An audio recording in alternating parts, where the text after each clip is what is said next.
a woman in this industry with 3 children. I totally understand what it's like and the pressures. With 4. With 4. I have Kevin as well. So I know we've got Redwood coming up, and we've got a crowd coming in and a crowd going out. But it was also great because I think what Tracy was saying about Sam and the entire team having such great hearts, I think that's so true. But I also, I talk about this a lot on stage, is, passion is great in the good times, but it's the only thing that keeps you going in the bad times when things are really, really difficult. And so I know that after 17 years of Behind the Chair, the one thing I want to talk to, especially about the women in the room, and I know that there's some guys in the room that might feel a little bit the same way too, and you can bring the sound down for just a second, and I know Kevin, you're standing here, but so if you guys can bring the music down just a second, I want to just share a little bit of thoughts with some more women. So, they're not listening to me.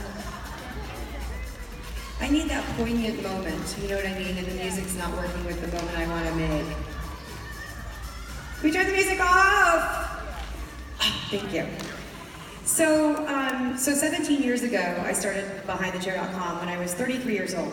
It was the second part of my career. I was a headhunter, a recruiter for the first, from the time I was 22 years old. I started my first company actually just a few days before my 23rd birthday, and I've never worked for anybody since.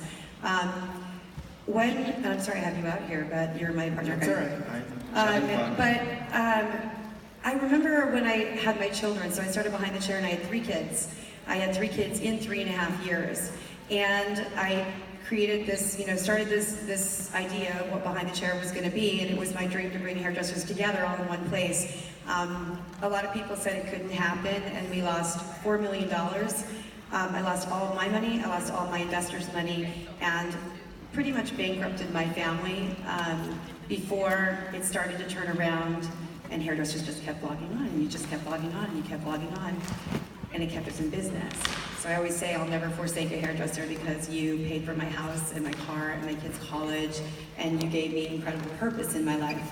But the one thing when I was raising my kids that always happened is I always found myself apologizing for loving what I did, and always apologizing for loving what I did. And every time I go to school, it would be this double standard. So they'd say like, oh, Mrs. Gable, it's so nice to meet you. So, oh, Grant actually has a mom. Yeah, it was that type of attitude. But when men would come, because they were really busy and traveling, it would be like, oh, Mr. Smith, it is so nice of you to take this time out of your really busy schedule. I'm not a male basher. When I was born, I'm an identical twin. And I was born 51 years ago, and my dad said to me as we were growing up, it's a man's world and you're already behind. So if you're ever going to make it, you're not going to think as fast as a man, you're going to think faster, you're not going to work as hard as a man, you're going to work harder. And he just basically said, and there's no excuses. Like, you can either say, oh, poor me, I just can't make it, or you can bust your ass and you can make it happen. When my kids were growing up, I took that idea that my dad had about making my dream become a reality. And everybody said, oh, you should be so guilty for loving what you do because your kids, don't have you there or whatever. And I just want all of you to know this. I have 3 kids. They are incredibly accomplished, and don't ever apologize for loving what you do. When my daughter was in college and she had to write her college entrance, she had to write about somebody that meant something to her that was really impactful. And she said, my mom didn't bake chocolate chip cookies, and she didn't teach me how to cook, and she didn't teach me to sew, and she wasn't always at the PTO meetings. But what my mom did was she taught me what passion looked like, and that dreams really can come true.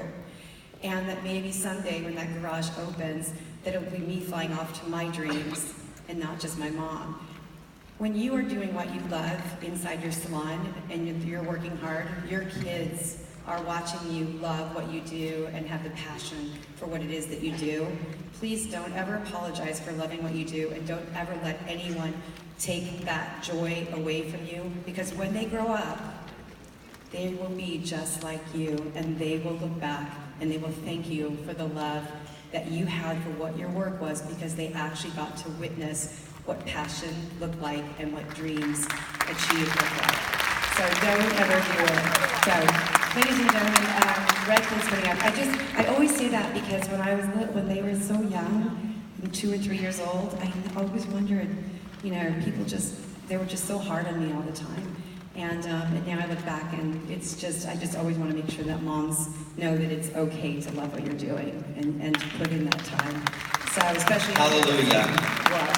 So with that was amazing, leading ladies. I love that they did that, and there's a lot of special sort of challenges that we have as women in the industry, and it was awesome to hear that. So Tracy did a great job. So next up, guess what? Redken, Zambia, the entire team at Redken. Are you guys ready? Let's show them some love. No, we need to show them some love. Redken is in the back. Are you ready? Are you ready? That's more like it. Ladies and gentlemen, put your hands together. It's Redken.